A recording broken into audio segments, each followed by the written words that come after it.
Now we're having a look at type 2. This is the first example.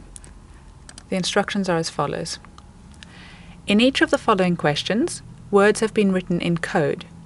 The first word and its code have been given to you, but you must find the second word or code.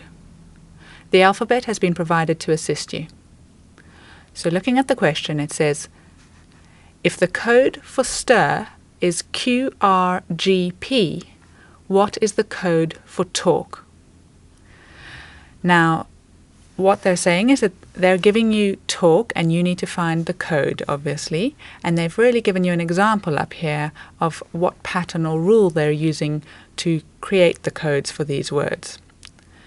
So if we write down what we've been given first, we've been given stir and its code QRGP.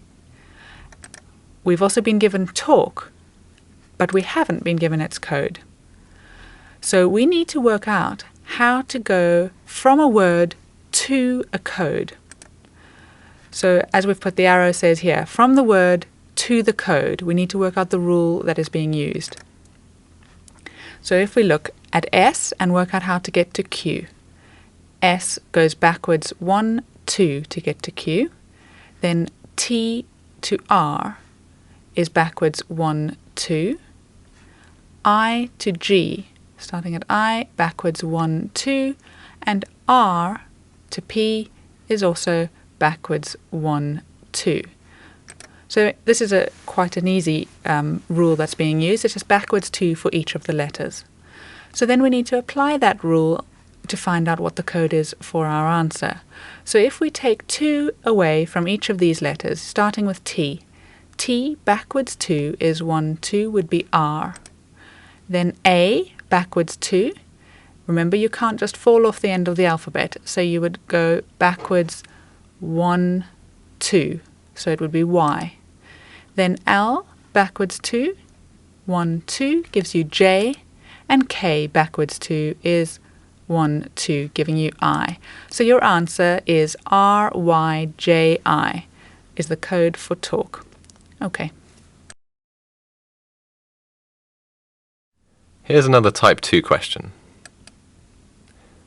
If the code for wish is ANYO, what does TQKH mean? Now if you look, this is slightly different to the one before. If we write down what we've got here, they've given you wish and its code, but this time instead of giving you a word and asking you to work out the code, they've given you the code and they want you to work out the word. So we have to work out first how they got from this code to wish and apply that same rule so we can decipher this code and get to our answer. Okay, so let's start. How do we get from A to W? Again, to get from A to W, we can't go off the end of the alphabet, so we have to wrap round. So we're going back 1, 2, 3, 4. So we're going back 4 letters. How do we get from N to I? We've got N here. We're going back 1, 2, 3, 4, 5. From Y to S, 1, 2, 3, 4, 5, back 6. And from O to H, O, 1, 2, 3, 4, 5, 6, 7. So if you notice the pattern this time, it's not just going back the same number each time, but in fact it's going back 1 more each time. So first one it's going back 4, then it's going back 5, then back 6, then back 7. So if we apply that same rule to our code, we're able to decipher that code and find the word for our answer, which in this case is plea.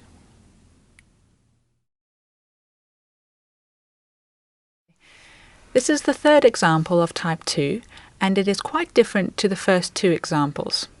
It looks the same, but the way in which you have to work it out is different.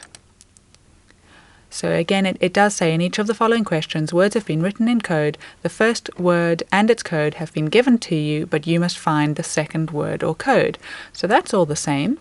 And even the way the question looks is the same. It says if SLFHV means house, what does XOLDM mean? Now, if you write down what you've been given, again, you've been given house and its code, and you've been given a code, but not the word that goes with it, and you need to find its meaning.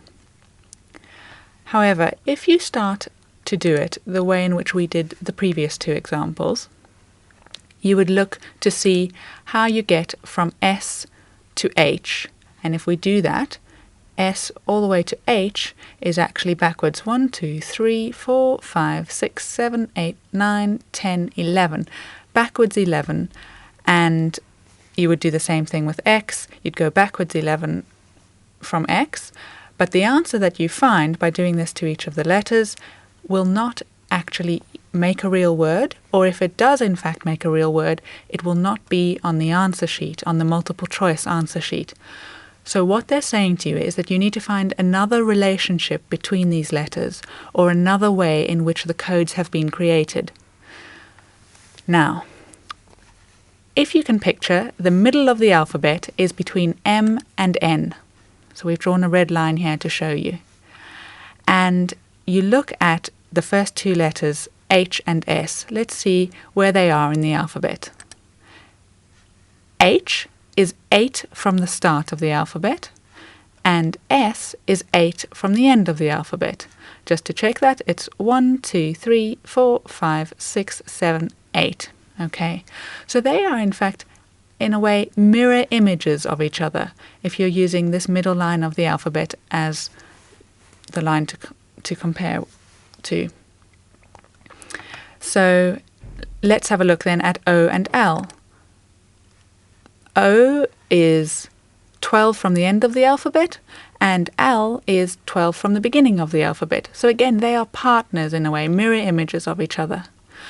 So we would look at all of these letters and find that they all have a partner on the other side of the alphabet.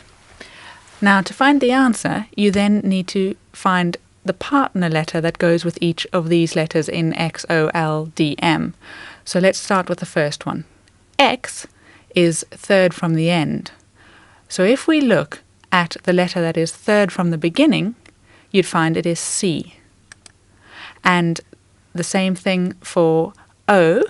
O is, you could either look at it and say it's 1, 2, 3, 4, 5, 6, 7, 8, 9, 10, 11, 12 from the end, or it might be a bit easier to spot that it is actually just 2 from the middle.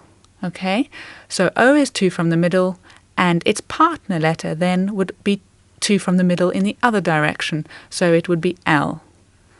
And if you do that for each letter, finding its partner letter, you will get the answer clown.